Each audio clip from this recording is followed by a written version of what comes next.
Alhamdulillah, wassalatu wassalamu ala rasulillah wa ala alihi wa sahbihi wa mawalah, wa la hawla wa la quwata illa billahi, amma ba'd. Subhanaka la ilma lana illa ma'alamtana innaka antal alimul hakim, wa tub alayna innaka antat tawwabur rahim, wa bika nasta'inu ya rabbal alamin. Allahumma a'in wa waffiq. Ahibati fillah, a'azzani Allah wa iyyakum jami'a. Insyaallah pada kesempatan sore hari ini kita melanjutkan pelajaran pada fikih akhlak, yakni kitab yang ditulis oleh salah satu ulama besar dari Mesir, yakni Syekh Mustafa Al-Adawi. Setelah pada pertemuan 2 minggu yang lalu kita membahas pada muqaddimah, maka di pertemuan kali ini insyaallah kita akan membahas pada pelajaran pertama, yakni bab yang pertama dari fikih akhlak. Beliau menyebutkan di bab ini min usulin najah fil muamalat ma'al mu'minin, di antara dasar-dasar agar dapat sukses dalam bermuamalah bersama dengan kaum mukminin. Walaupun yang disebutkan di sini adalah kaum muslimin, kaum mukminin, akan tetapi ya, maksudnya adalah umum untuk siapa saja. Jadi yang akan disebutkan oleh Al-Imam Mustafa Al-Adawi, Syekh Mustafa Al-Adawi adalah kiat-kiat bagaimana Nabi SAW sukses dalam bermuamalah. Bagaimana agama Islam mengajarkan kiat-kiat untuk dapat bermuamalah dengan baik.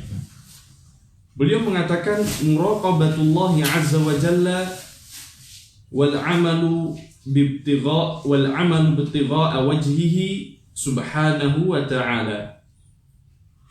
Kiat yang pertama agar kita bisa sukses dalam bermuamalah bersama orang lain adalah hendaknya senantiasa kita dalam beramal, dalam berinteraksi itu merasa diawasi oleh Allah azza wa jalla, merasa dilihat oleh Allah azza wa jalla. Wal amal, kemudian mengerjakan sesuatu, kemudian bermuamalah dengan ibtigha'a wajhihi, dengan mengharapkan pahala dari Allah azza wa jalla. Nah, ini adalah kiat yang pertama. Jadi pendorong utama kita saat kita bermuamalah itu bukanlah hal-hal duniawi, akan tetapi pendorong utama kita dalam bermuamalah kepada orang lain, dalam mengucapkan salam, dalam membantu, dalam bersedekah, dalam tersenyum, dan hal-hal baik yang lainnya, itu adalah karena setiap gerak-gerik kita diawasi oleh Allah Subhanahu wa ta'ala. Setiap gerak-gerik kita dilihat oleh Allah Azza wa Jalla. Nah, kemudian yang kedua adalah hendaknya kita senantiasa beramal sesuai dengan keikhlasan, mengharap pahala dari Allah Azza wa Jalla. Beliau mengatakan, "Famin a'zami asbabin najah fi ta'amulati ma'an nas, bal a'zamuha 'ala al-itlaq an tabniya a'malaka wa tunshi'a tasarrufatika kullaha ma'ahum ibtigha'a wajhillahi wa talaban li thawabihi wa mardatihi." Hal yang paling utama yang bisa membuat dirimu sukses dalam bermuamalah dengan orang lain adalah dengan engkau mendasari amalmu, mendasari interaksimu dengan mengharap ridha dari Allah Azza wa Jalla dan mengharap pahala dari Allah Azza wa Jalla dan keridhaan Allah. Jadi ketika kita ingin bermuamalah supaya kita sukses dalam artian istiqomah dan terus menerus, adalah dengan memberlakukan ikhlas atau menerapkan ikhlas dalam setiap interaksi kita dengan orang lain. Interaksi kita harus dibangun di atas keikhlasan. Hikmahnya apa? Hikmahnya adalah agar amalan yang kita lakukan itu tidak berhenti ketika mendapatkan feedback yang buruk, ketika mendapatkan timbal balik yang buruk. Karena beberapa orang ketika dia memiliki interaksi dengan orang lain, dia membuat interaksi dengan orang lain, ya pasti ada kepentingan pribadi di situ, kepentingan duniawi yang mana ketika tidak terrealisasi, yang mana ketika tidak didapat, itu dia berhenti melakukan perbuatan baik. Contohnya seseorang yang ingin mempunyai relasi bisnis dengan orang lain, ya. Kemudian agar bisnisnya lancar itu dia datang untuk membawa hadiah, dia datang untuk menaikkan kontrak dan membawa hadiah, yang mana bisa jadi dalam satu kejadian ini bisa masuk dalam riswah, suap, ya.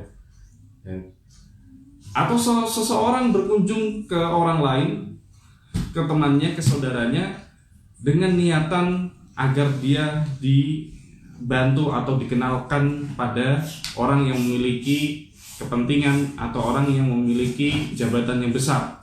Kemudian dia datang bawa hadiah.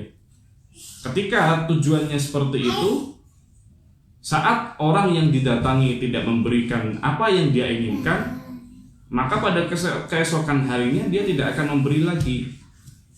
Begitu juga dengan orang-orang yang tersenyum atau mengucapkan salam pada orang lain agar mendapatkan balasan senyuman atau agar mendapatkan balasan ucapan salam. Ketika dia tidak mendapatkan feedback yang baik dari saudaranya, ketika dia senyum kepadanya tidak dibalas dengan senyuman, ketika dia mengucapkan salam dan tidak dibalas salamnya, atau ketika dia memberi kemudian dia tidak dibalas untuk memberi, ketika tujuannya hanya duniawi saja, maka tindakan-tindakan itu tidak akan konsisten. Maka yang perlu diperhatikan adalah agar supaya sukses, agar supaya konsisten itu senantiasa memberikan sesuatu atau mengamalkan sesuatu atau berinteraksi dengan dasar ikhlas lillahi ta'ala. Beliau mengatakan fa idza a'taita tu'ti lillah wa idza mana'ta tamna'u lillah. Jika kamu memberi, maka kamu memberi lillahi ta'ala. Karena ketika kamu memberi, bersedekah, berinfak, memberikan hadiah, maka itu harus didasari dengan niat ikhlas lillahi ta'ala. Begitu juga ketika tidak memberi, yang satu diberi, yang satu tidak. Yang satu tidak diberi itu juga urusannya karena lillahi ta'ala, karena ikhlas. Qala wa idza ahbabta tuhibbu lillah. Begitu juga ketika kamu mencintai orang lain, mencintai istri, mencintai suami, mencintai anak, mencintai teman, itu juga karena Allah Subhanahu wa ta'ala. Wa idza abghadta tubghidu lillah. Begitu juga ketika kamu membenci siapapun, maka membencinya adalah didasari dengan keikhlasan karena Allah Azza wa Jalla. Wa idza khasamta tukhasimu lillah wa idza hakamta tuhakimu lillah. Ketika berseteru atau ketika memberikan suatu putusan hukuman atau membawa perkaranya ke pengadilan dan yang lain sebagainya, itu juga harus didasari dengan keikhlasan. Begitu juga dengan sabar, wa idza sabarta tasbiru lillah. Ketika kamu bersabar, maka kamu harus sabar lillahi ta'ala, karena Allah. Wa idza hakamta wa idza ghadibta taghdabu lillah. Begitu juga ketika marahnya itu juga didasari karena ikhlas lillahi ta'ala. Kemudian Al-Imam Mustafa Al-Adawi membawakan ayat-ayat dan juga contoh-contoh hadis-hadis dari Rasul sallallahu alaihi wasallam. Beliau mengatakan fafil infaqi wal it'ami wal 'ata. Ketika memberikan infak, ketika memberikan sedekah, memberi makan, memberikan hadiah, maka hendaknya itu semua didasari dengan keikhlasan. Allah Subhanahu wa taala berfirman, wa yut'imuna at'ama 'ala hubbihi miskinan wa yatiman wa asira. Innama nut'imukum liwajhillah la nuridu minkum jazaa'an wala syukura.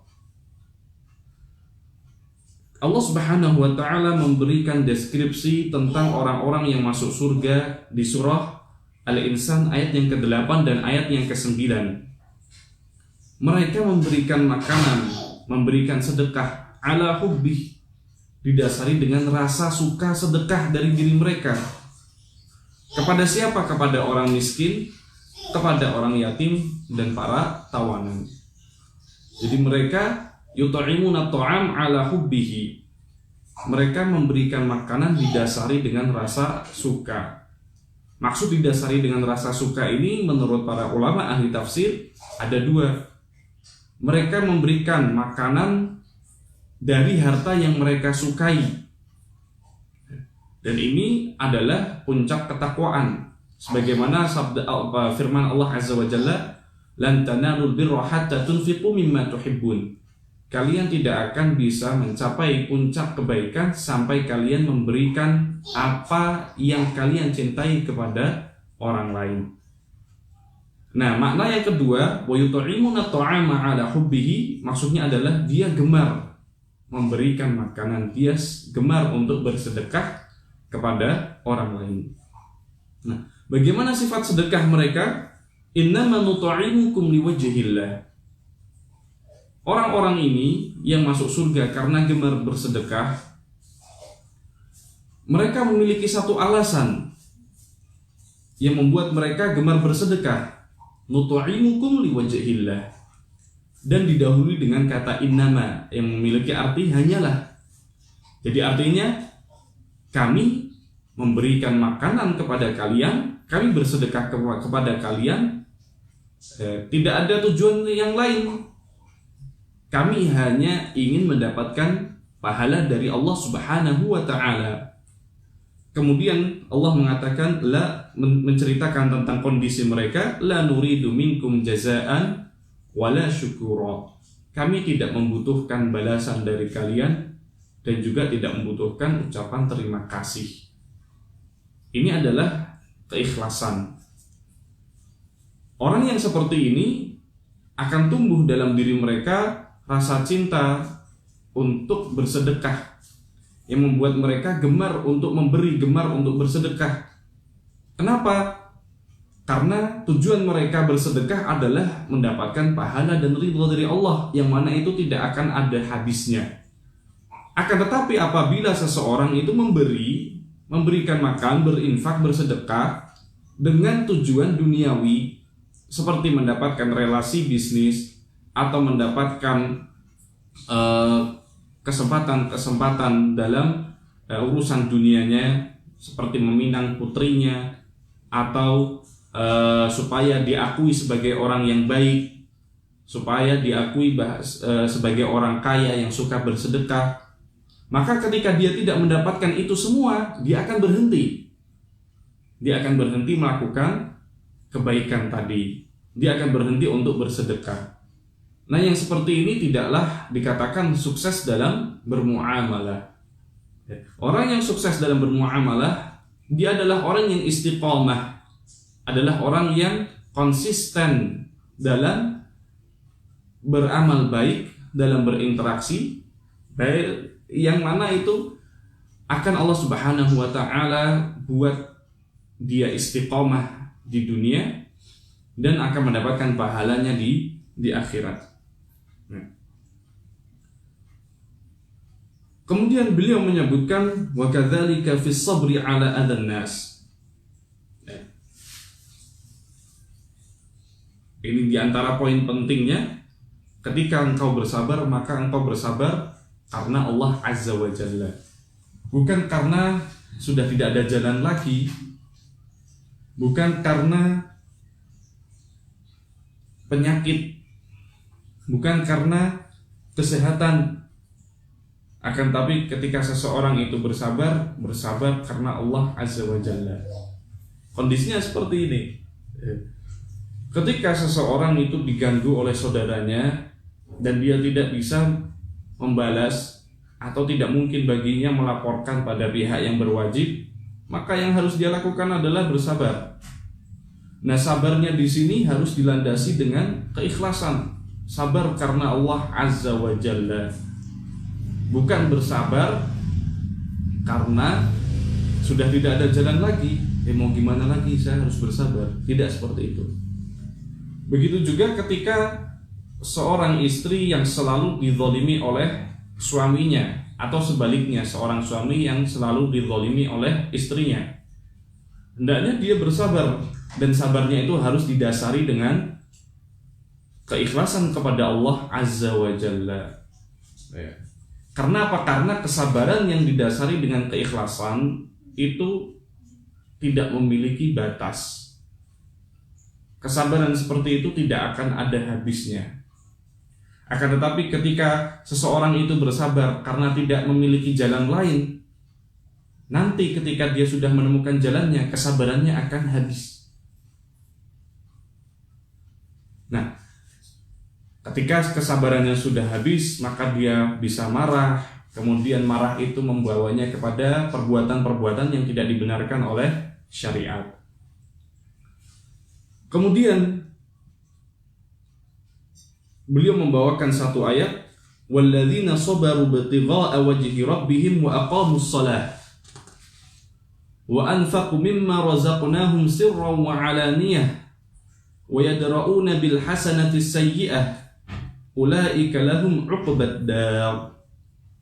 Dan orang-orang yang bersabar, yang sabarnya itu mengharapkan pahala dari Allah Azza wa Jalla, dan senantiasa melakukan sholat, dan senantiasa berinfak di jalan Allah Azza wa Jalla,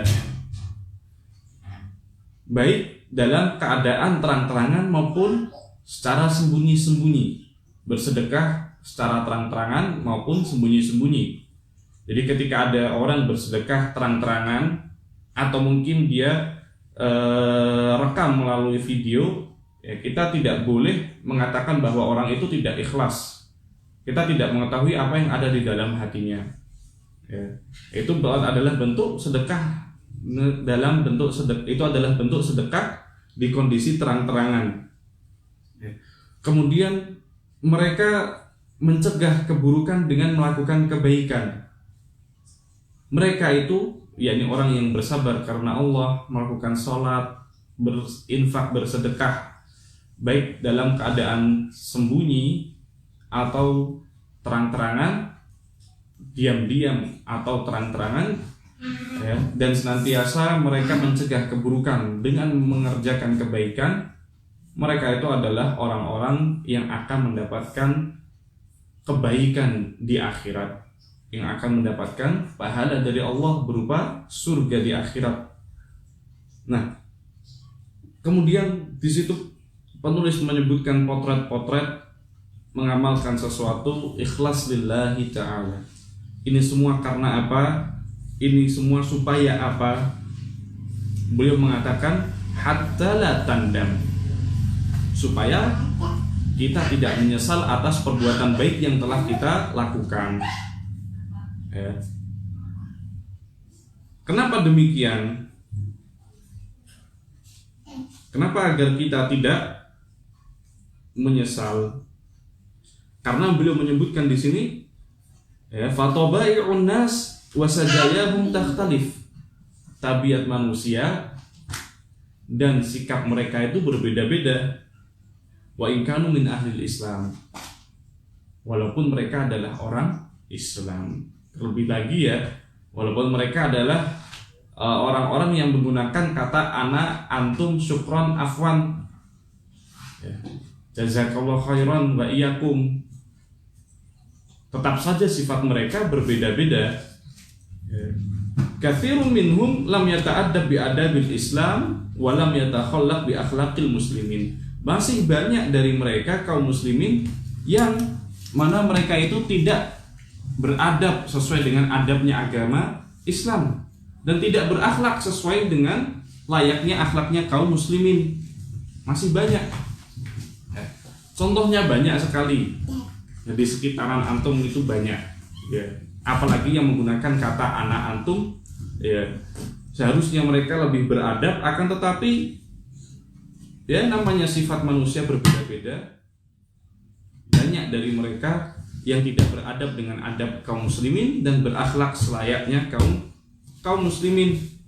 Nah, mereka itu ada yang baik, ada yang jahat. Faminhum muhsin wa minhum musi. Kata beliau, faminhumul muhsin wa minhumul musi. Di antara mereka kaum muslimin ada yang baik dan ada yang jahat. Wa minhumul muslih wa minhumul mufsid. Di antara mereka ada yang suka berbuat ihsan, di antara mereka juga banyak yang suka berbuat kerusakan. Wa minhumus salihun wa minhum duna dzalik kanu tara'iqa qidada. Di antara mereka banyak orang-orang solih, tapi juga tidak sedikit orang-orang yang jahat. Orang-orang muslim itu berbeda-beda tabiat dan akhlaknya. Nah, beliau mengatakan wa minhum man yabhathu an haula'i liyadhlimahum wa yatasallatu 'alaihim. Di antara kaum muslimin itu ada yang mencari orang-orang miskin untuk dikuasai hartanya, untuk dirampas hartanya. Dan bahkan sekarang nggak hanya orang-orang miskin saja, orang-orang kaya yang baru ngaji didatengin kemudian dipelorotin dengan alasan dakwah dan yang lain sebagainya, akan tetapi ternyata hasilnya dikorupsi, akan tetapi hasilnya dia makan sendiri, bahkan dengan cara-cara yang tidak dibenarkan oleh syariat. Wa minhum man yabhathu an ahli al-fuqara wal maskanah wal qillah wal hajah kay yatasaddaqa 'alaihim. Di antara mereka ada yang mencari orang-orang miskin, orang-orang yang membutuhkan untuk memberikan sedekah. Wal'iyadu billah, wallahul musta'an. Banyak dari kaum muslimin yang melihat bahwasannya orang-orang yang mengenal Islam, orang-orang yang baru saja mengenal agama, orang-orang yang baru saja hijrah, itu malah dijadikan sapi perah, didatangi kemudian disodorkan proposal untuk membantu kegiatan-kegiatan dalam tanda kutip dakwah. Akan tetapi ternyata hasilnya tidak sesuai apa yang terjadi di lapangan. Banyak uang yang mereka dapatkan itu bukannya dimasukkan ke dalam kotak dakwah, akan tapi dimakan oleh beberapa oknum. Nah, ini merupakan satu tindakan kejahatan dengan nama dakwah. Walaupun jenggotnya lebat, walaupun menggunakan jubah, walaupun menggunakan peci, itu tidak membenarkan tindakan-tindakan yang demikian. Nah, banyak sekali tabiat kaum muslimin berbeda-beda.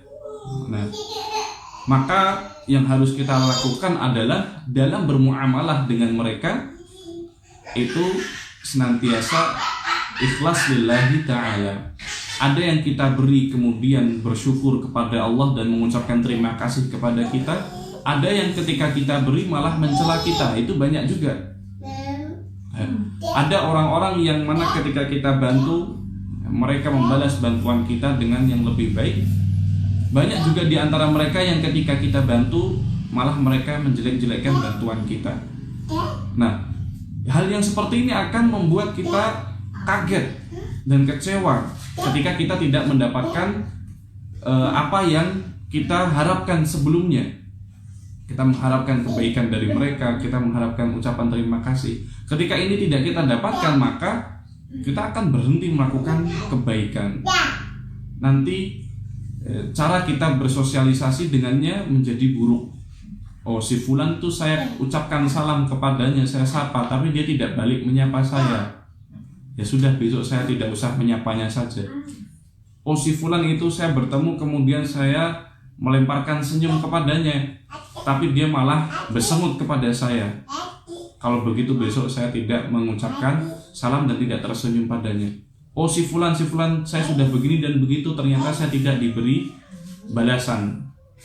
Berarti besok saya tidak akan berinteraksi dengannya. Yang seperti ini akan membuatnya berhenti dalam melakukan kebaikan. Nah, agar kita tidak dikejutkan dan dikagetkan dengan hal-hal yang seperti itu, ya, timbal balik yang buruk, maka hendaknya sebelum kita melakukan sesuatu kita dasari dengan keikhlasan. Ya. Beliau mengatakan di akhir pembahasan ini, falyakun raja'uka idza ahsanta ilan nasi thawaballah wal yakun matlabuka ridallah azza wa jalla anka hatta la tandam. Jadikan harapanmu dan keinginanmu saat berbuat baik kepada orang lain adalah pahala dan keridhaan dari Allah azza wa jalla, supaya kamu tidak menyesal.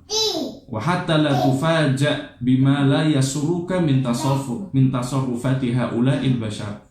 Dan juga agar kamu tidak kaget atas tindakan atau feedback yang tidak membuatmu suka dari orang-orang tadi. Nah, di akhir beliau mengatakan faj'al hadza nasba 'ainaika.